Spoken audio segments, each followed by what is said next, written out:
This is Thirsty Fashion, how the textile industry is bleeding us dry, and it's a part of the Student Switch Off webinar series. So welcome, my name is Khadija Eves O'Connor and I'm a project manager for SOS UK.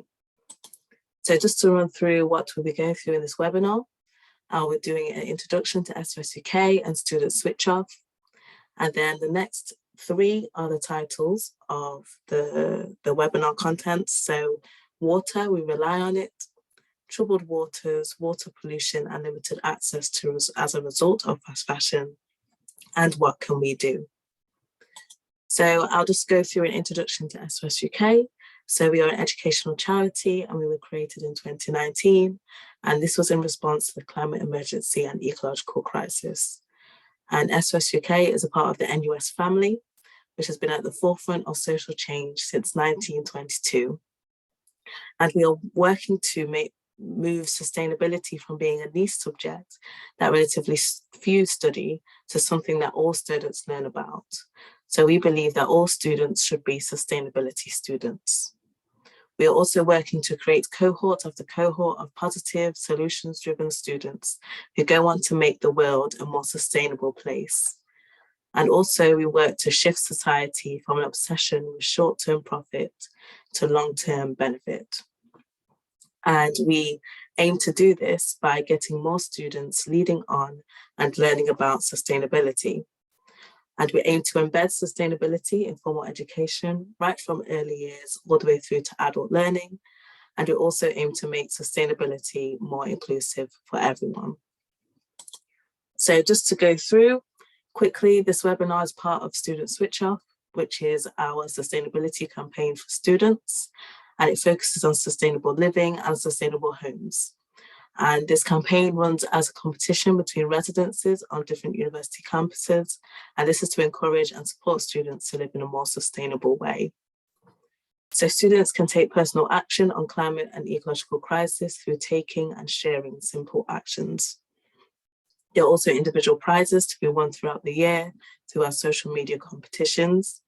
And we also have student volunteers to help raise awareness, mobilize others to act on climate change, and also to drive the campaign forward.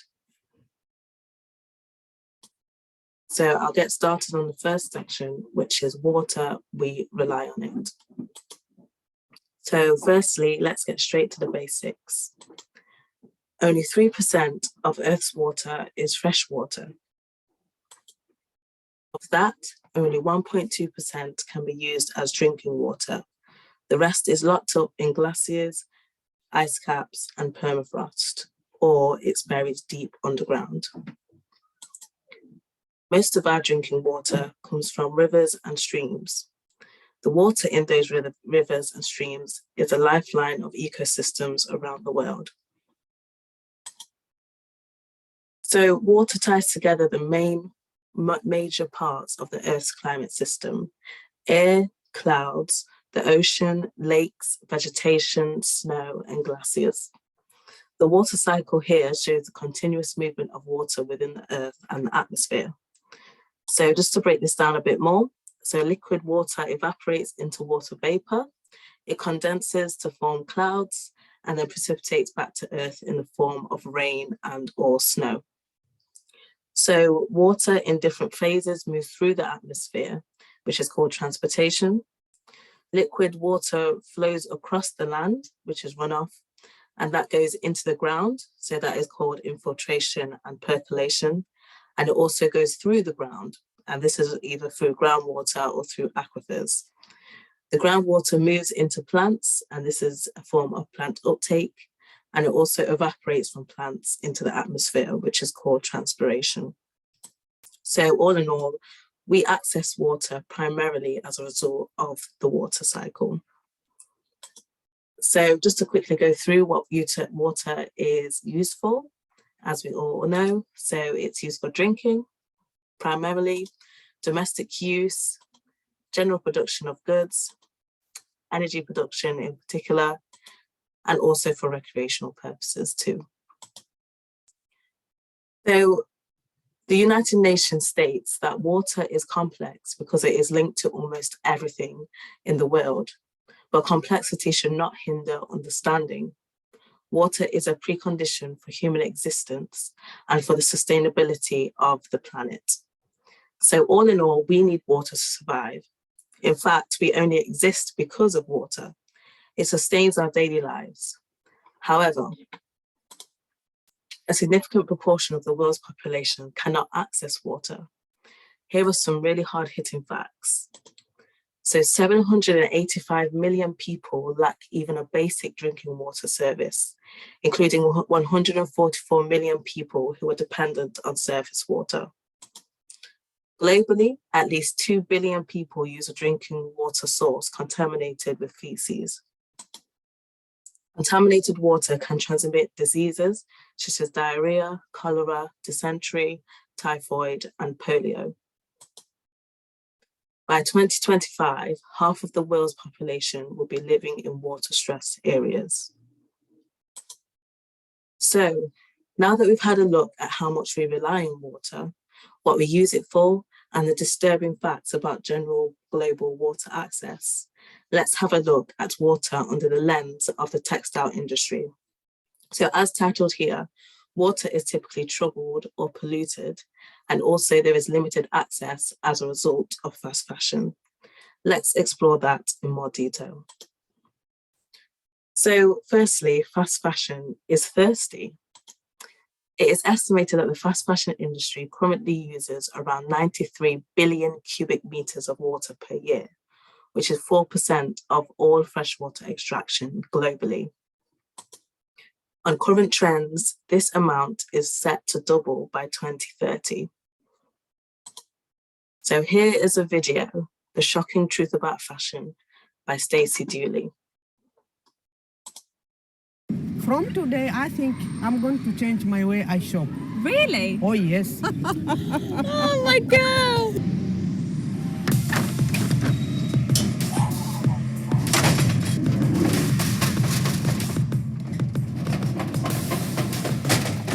Large bodies of water are disappearing because cotton is so thirsty.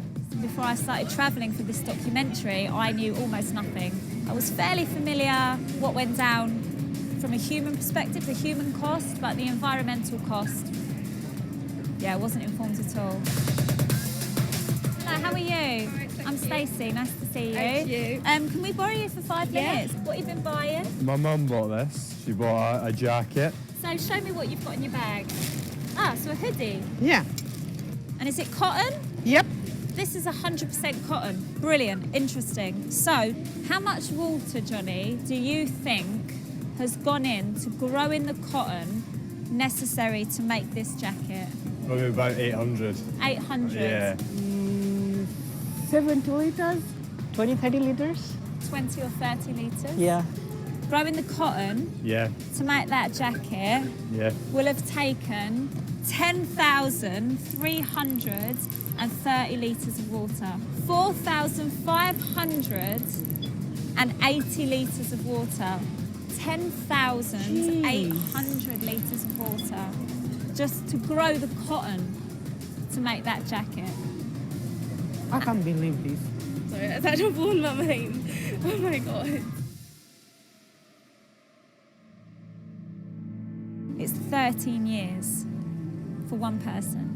Which is Goodness, for one ridiculous, right? 24 years of drinking water for one person. 24 years. That's wild, right? It's wild. It's crazy. That shocks you? It does shock me, yeah. How does that make you feel? You look visibly shocked. Yep. 25 years of drinking water for one person. Oh, wow. And that's for 2 items. Oh, I'm a horrible person. Do you really need that jacket as much as someone needs 10,000 litres of water? No? I'm sorry to get upset, but it's... Yeah. Tell me why you're so emotional about that fact. Yeah, because I know people, they are struggling to get water for drink or to wash or to cook. And we are using for making this. You make me feel bad here. I mean, Gonna go return it. Does it make you think that you might shop differently, or you might give this a bit more thought? From today, I learned something. I think I'm going to change my way I shop. Really? Oh, yes. You really mean that? It's Yes, very easy I to mean say. it. I swear. I mean it. Oh my God. I do truly believe that it's not that people don't care, we're just not informed. So I'm absolutely the worst because I'm a nightmare. I shop all the time. And so I don't think we know enough, and I think it's about just trying at least to shop responsibly.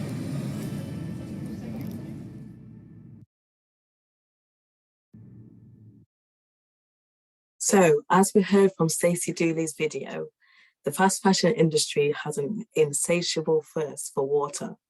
A further example can be seen here. In Uzbekistan, cotton farming used up so much water from the Aral Sea that it dried up after about 50 years. Once one of the world's 4 largest lakes, the Aral Sea is now little more than desert and a few small ponds. On the left is the Aral Sea in 2000, and on the right is the Aral Sea in 2014, which shows how the lake's eastern lobe dried up for the first time in 600 years. So not only is the fashion industry thirsty, it is also polluting. So these haunting pictures are from the Citarum River in Indonesia. It is one of the biggest rivers in the world, but also one of the most polluted. A big issue concerning the textile industry is the chemical waste discarded during manufacturing. This is most prevalent in Indonesia, which produces 2.4% of the planet's textiles and is one of the country's biggest export industries.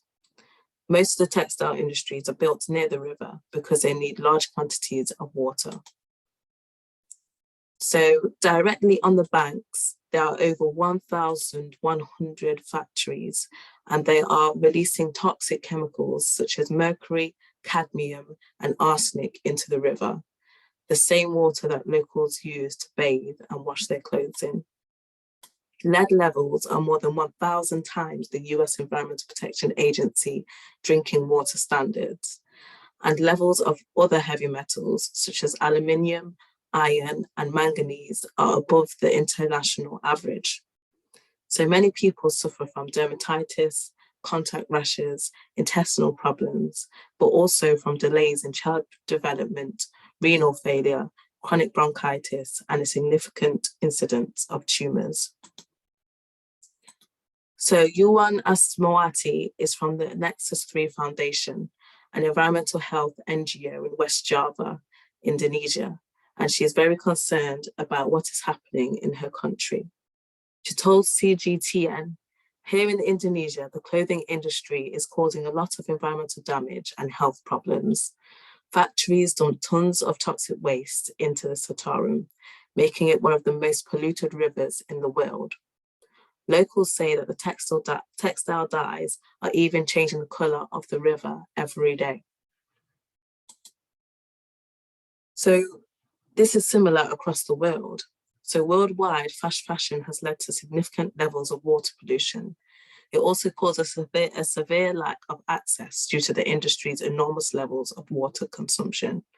Here is a wastewater outfall in China.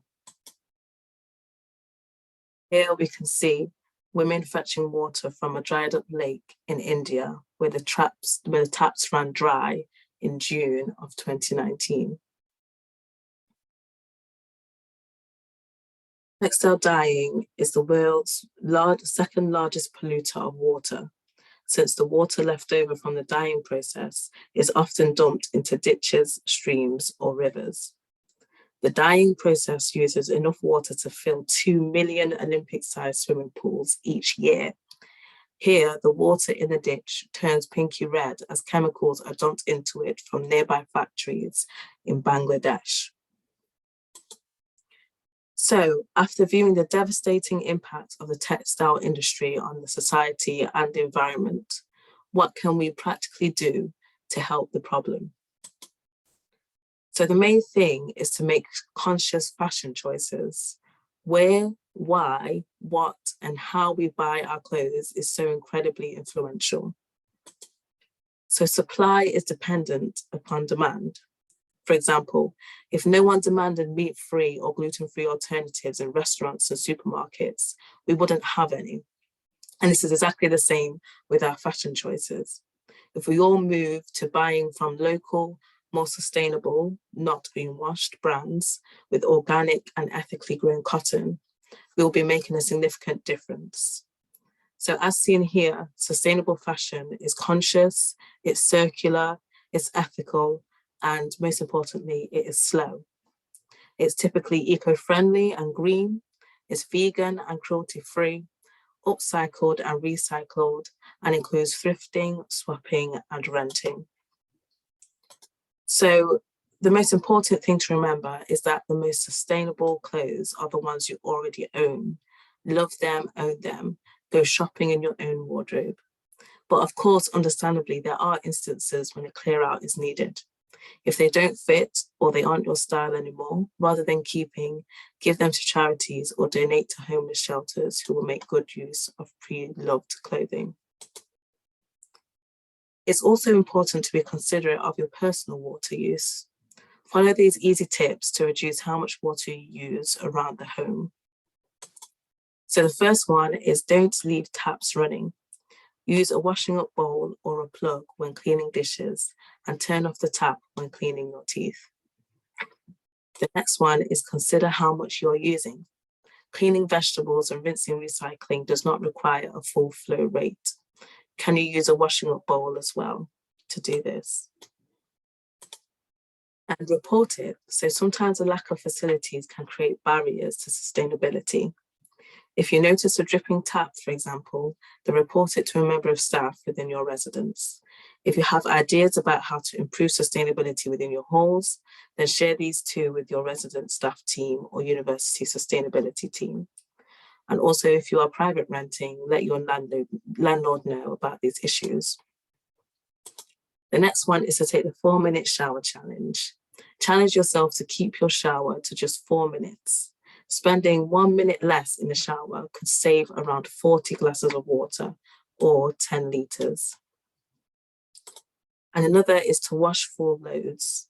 So washing machines and tumble dryers use a lot of energy and water. So try to put on fuller loads rather than a lot of small loads. And you can coordinate with flatmates and friends if needed. And also 30 degrees Celsius is generally the best temperature to wash your clothes at. And this will help them also to last longer. So just as an additional tip, you could also consider raising awareness of those who are struggling to have the basic of access across the globe. This could be by sharing articles, videos, or podcasts with friends and family. You could also share this webinar as well if you think it will be of interest to them. So this is just a small number of the numerous things you can do to reduce your personal water use. And if you have any other ideas, please let us know through our social media channels. So lastly, I'd just like to draw your attention to World Water Day, which is running on the 22nd of March, and this runs every year. It's an annual United Nations observance, and it started in 1993. It celebrates water and raises awareness of the 2 billion people currently living without access to safe water. A core focus of World Water Day is to inspire action towards Sustainable Development Goal, SDG 6, water and sanitation for all by 2030. And the theme this year is groundwater. And this was taken directly from the UN's website, which I found really hard-hitting and really great. So please listen to this.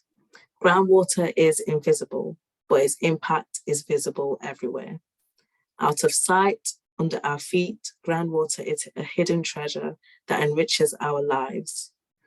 Almost all of the liquid fresh water in the world is groundwater. As climate change worsens, groundwater will become more and more critical. We need to work together to sustainably manage this precious resource. Groundwater may be out of sight, but it must not be out of mind. So To wrap up, I've posted the excellent resources that I've cited throughout this webinar, and I'll also add some extra for further reading too. So thank you very much for watching. I hope you found this webinar interesting and educational, and definitely keep an eye out for our next one. So thank you very much.